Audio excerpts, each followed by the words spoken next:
Vayan tomando asiento porque continuamos después de reponer fuerzas con este café. Ya nos dejaron muy claro en la primera parte del foro que el modelo de gestión no es relevante, que da igual que la empresa sea pública o privada, que los desafíos son los mismos y que el último objetivo es el interés general. Pero en pleno debate sobre la remunicipalización del agua, conviene conocer los detalles que hay que cuidar en las transiciones de unos modelos de gestión a otros. Y para orientarnos y aportarnos una visión jurídica sobre estos cambios están con nosotros Estanislao Arana y Ricardo Rivero, que son catedráticos de Derecho Administrativo de las Universidades de Granada y de Salamanca, y también les acompaña Ramón Ruiz, que es secretario de Acción Sindical FICA-UGT. El encargado en esta ocasión de moderar ese diálogo y ese debate es Ignacio Foces, que es subdirector del Norte de Castilla, diario del que forma parte desde hace casi 30 años. Es autor de La Espita, premio Ecoperiodista de Castilla y León, y como buen vallesoletano de Tierra de Campos, seguro que es muy consciente de la importancia del agua. Les cedo la palabra. Ignacio, te paso el micrófono. Gracias. Con esto del agua empezamos bien, porque esto más que un micrófono parece un hisopo. Tiene la forma de los que hemos sido monaguillos. Bueno, buenos días. Lo primero, gracias por la invitación a moderar esta segunda mesa de la mañana.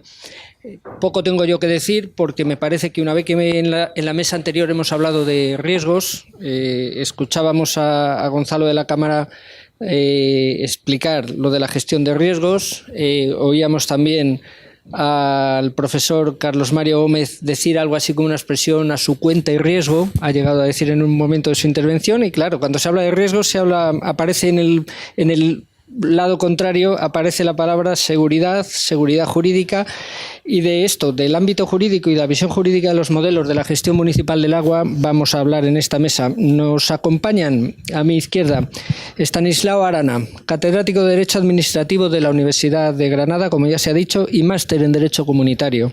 Ha sido vicedecano de la Facultad de Derecho de la Universidad de Granada y director de la Escuela de Posgrado. Es actualmente director del máster en Derecho de Aguas. Dirige a su vez diversos grupos de investigación y proyectos nacionales e internacionales que versan precisamente sobre materias relacionadas con el medio ambiente, la energía y el agua, y su nombre aparece en universidades europeas como las de Colonia, Montana, Bochum, Leipzig, Milán, Bolonia, Edimburgo, o las norteamericanas de Harvard, Berkeley y Stetson.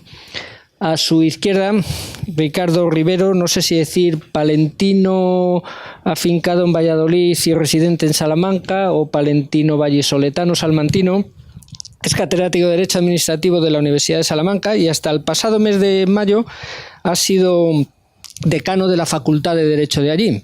Podía seguir de decano porque fue reelegido para otros 3 años, pero como en esta tierra solemos dar gente de principios, le ha parecido, aparte de honesto y honrado, le ha parecido lo más sensato no utilizar el puesto de decano de la Universidad de Derecho para su próxima campaña al rectorado de la Universidad Salmantina, para que ya de antemano le deseamos la mayor de las fortunas.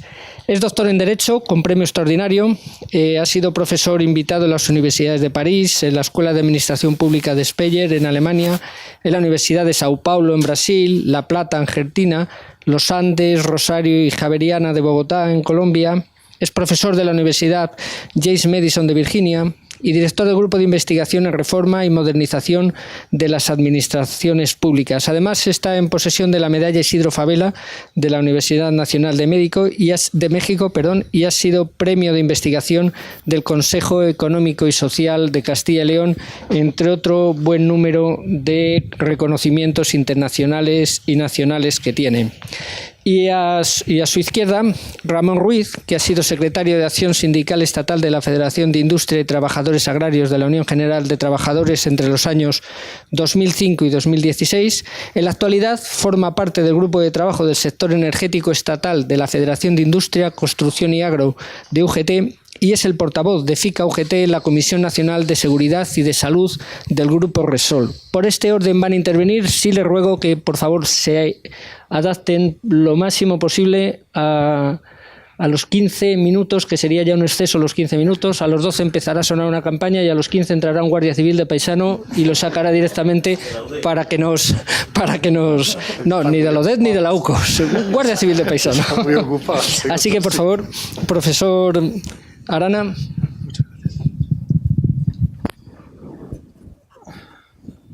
Bien, buenos días. Lo pongo. Tengo este micro, no sé si se... Tengo que hacer con el hisopo. Buenos días, muchas gracias por la presentación. Y en primer lugar, lo que me gustaría hacer es agradecer al Foro de la Economía del Agua la nueva invitación que me han hecho para participar aquí. Además, felicitarles porque si antes ha quedado bastante claro que el problema no solo en este tema, sino en los grandes problemas de este país es tener a una sociedad civil lo suficientemente fuerte y dinámica como para poder afrontar los problemas. El Foro de la Economía del Agua, sin lugar a dudas, está contribuyendo a ese tema en un ámbito tan esencial y tan importante como el agua. Antes lo comentaba con el profesor Rivero que los economistas, con esa ansia expansiva que tienen últimamente, pues no han comido el terreno académico en muchos ámbitos y también el expositivo en este, pues han adelantado muy brillantemente, por cierto, algunas de las ideas que queríamos comentar. No obstante, la primera de ellas me resisto a dejar de comentarla porque es algo obvio, pero ellos lo han comentado y yo quiero volver a insistir en ello porque creo que es realmente fundamental. Es una idea básica, un punto de partida claro, pero que a veces se manipula en demasía. Los servicios urbanos del agua son servicios públicos y son servicios públicos esenciales en nuestro sistema jurídico. Tanto la legislación del régimen local como la legislación propia y específica del agua así lo reconoce. Eso significa que son servicios que tienen que estar asegurados y garantizados por el poder público. Y además, en segundo lugar, la materia prima sobre la que trabajan esos servicios urbanos del agua son propiedad, son titularidad, son bienes de dominio público. El agua en España es un bien de dominio público. Es algo muy básico, pero a veces se pierde la perspectiva. No hay privatizaciones ni del servicio, o sea, sí, de la forma de gestión del servicio, ni del agua. No se está discutiendo eso. Lo que en algún momento, aquí en Valladolid y en otras ciudades y en otros municipios de nuestro país, se discute es que la gestión pudiera ser o pudiera contar con participación de la iniciativa privada. Pero la declaración de servicio público y la titularidad del bien son públicos y no se discute. Y por lo tanto, las máximas responsabilidades sobre lo que ese servicio y sobre lo que sobre ese bien se haga son públicas. Eso no se discute. Es una regulación, por lo tanto, pública, y es verdad que fruto de un país como el nuestro, descentralizado, heterogéneo, políticamente descentralizado, como digo, pues es una regulación heterogénea y eso genera ciertas dificultades, genera ciertas debilidades a las que tenemos que enfrentarnos. Por otra parte, hay quien ve esa heterogeneidad como una gran oportunidad, una posibilidad de adecuar las necesidades de la gestión de un bien esencial a las características propias de cada lugar. Por lo tanto, el debate no está tanto en la titularidad, sino en la forma de gestión. Y en esto de la forma de gestión, pues hay evidentemente un componente ideológico, hay un componente también de moda. Antes de los años 80 creíamos que lo ideal era una gestión directa. Desde los años 80 hasta casi antes de ayer pensábamos que la colaboración público-privada era la mejor forma de resolver la prestación de servicios esenciales y ahora parece que de manera incipiente consideramos que volver a fórmulas de gestión directa, volver a responsabilidades no solo de la titularidad, sino también de la gestión exclusivamente pública, parece que son más beneficiosas. A pesar de eso, jurídicamente, que es lo que nosotros venimos a aportar, se sigue manteniendo el principio de libertad organizativa y de discrecionalidad a la hora de elegir el mejor modo de gestión de los servicios públicos, como los del ciclo urbano del agua se refiere. Hay una libertad para que sea la administración titular del agua la que decida cuál es la mejor de las fórmulas, ya sea directa, con las distintas modalidades, o gestión indirecta.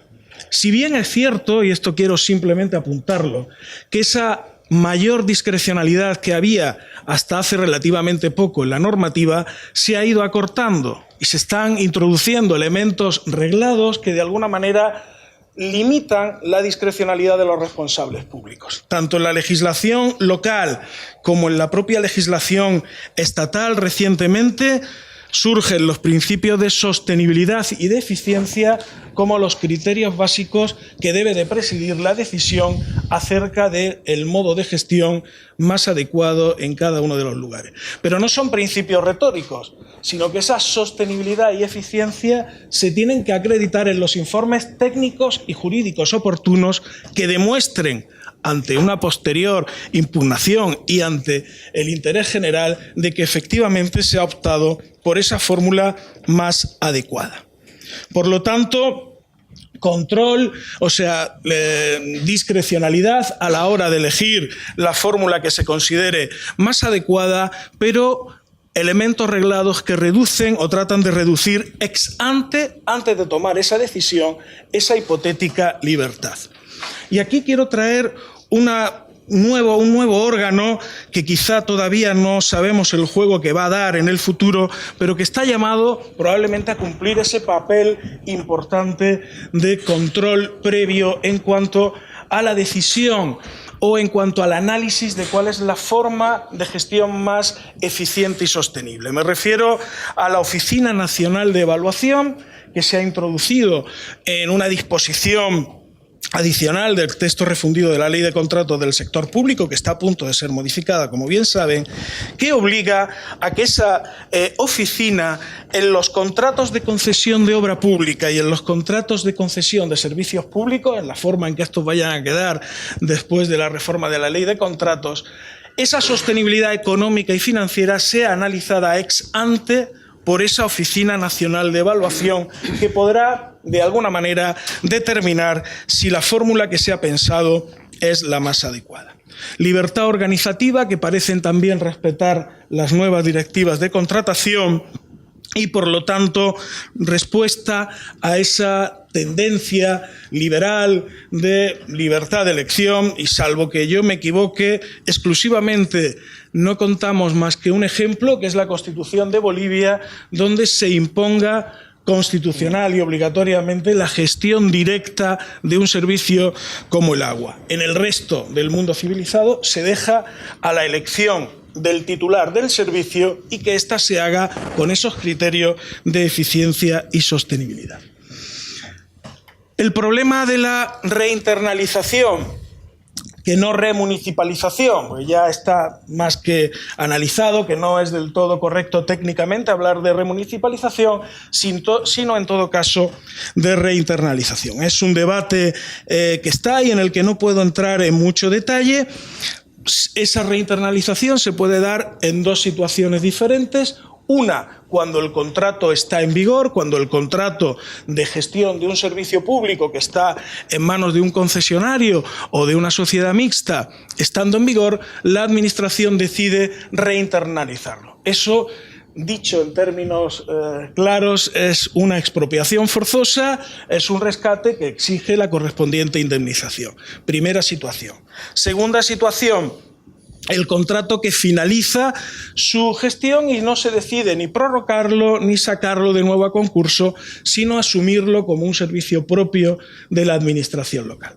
Ese es el problema o la situación que creo que se está dando en Valladolid, y simplemente apuntar algunas de las cuestiones más polémicas que se pueden presentar en esa transición, en ese debate de lo privado o de una gestión indirecta a una gestión totalmente directa. ¿Qué cuestiones son polémicas o dónde se puede jurídicamente poner en tela de juicio, o qué cuestiones hay que tener en cuenta? Un tema esencial es la información de ese servicio.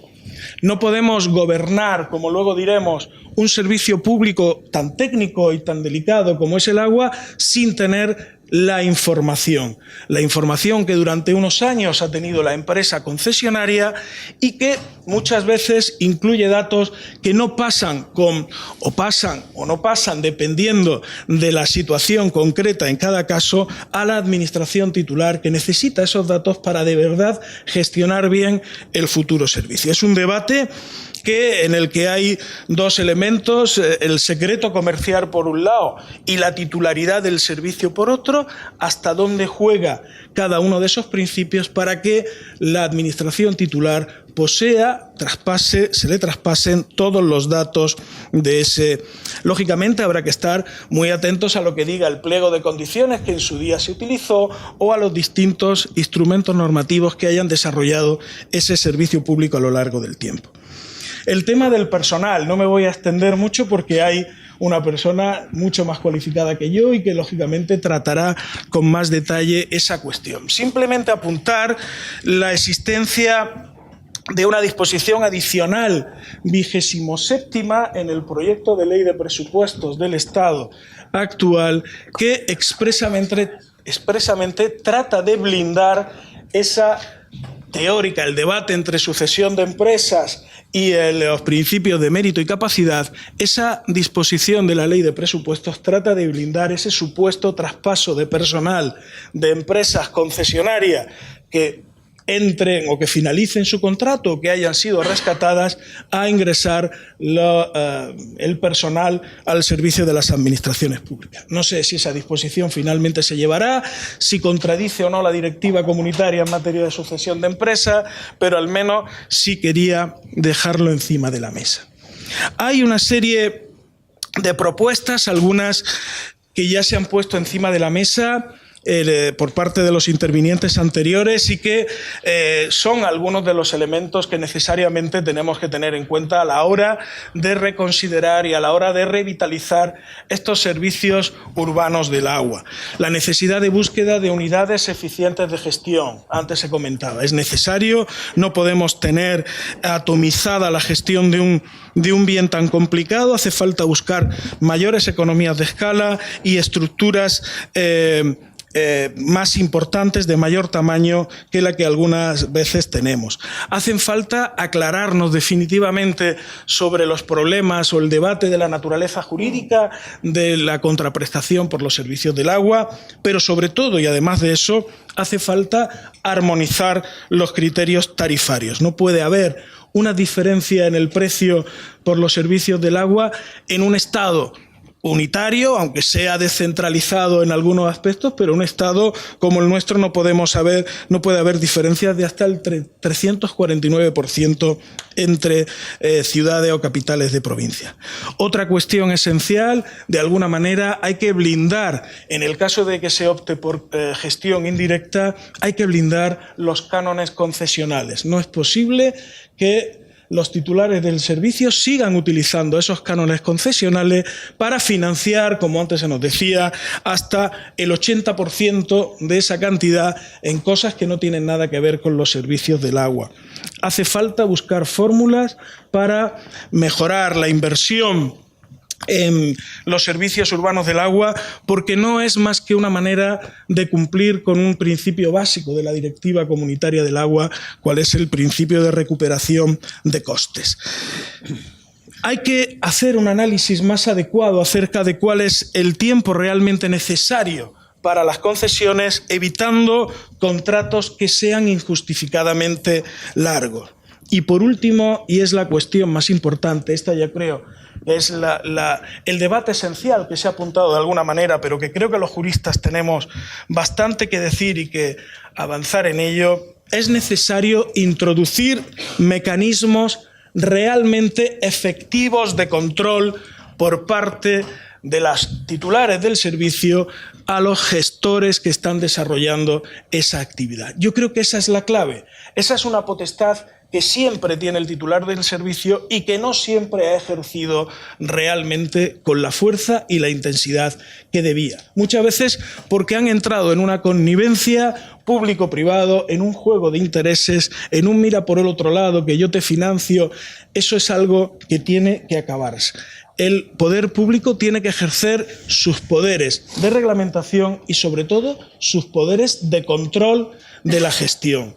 Y esos poderes de control hay que desarrollarlos, hay que tratar de buscar mecanismos efectivos, ya sea en los pliegos de condiciones donde fijemos comisiones de seguimiento de la ejecución de un servicio público, pero comisiones de seguimiento que sean realmente efectivas y eficaces, o sea a través de una fórmula que se utiliza en otras áreas de nuestro sistema jurídico, en otro tipo de contratos, como son los contratos de obras, y que todavía no hemos explorado suficientemente su papel en los servicios públicos. Me refiero al responsable del contrato. Es una figura que está ahí, que se ha utilizado exclusivamente en el ámbito de los contratos de obras, pero que aquí, aunque suponga externalizar parte de esa actividad de control de la Administración, en los casos en que la Administración local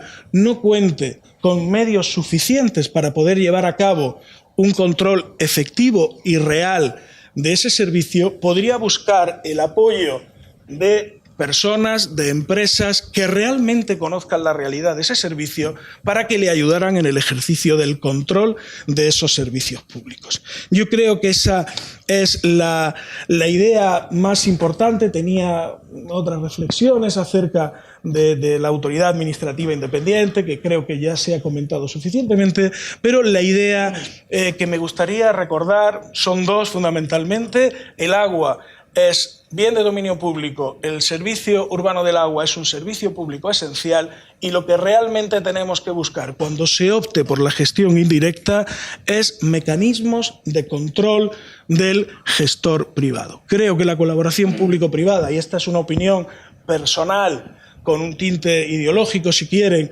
es la más conveniente, pero cuando se dé esa colaboración, el poder público tiene que hacer un efectivo control de sus potestades de inspección y control. Nada más. Muchas gracias.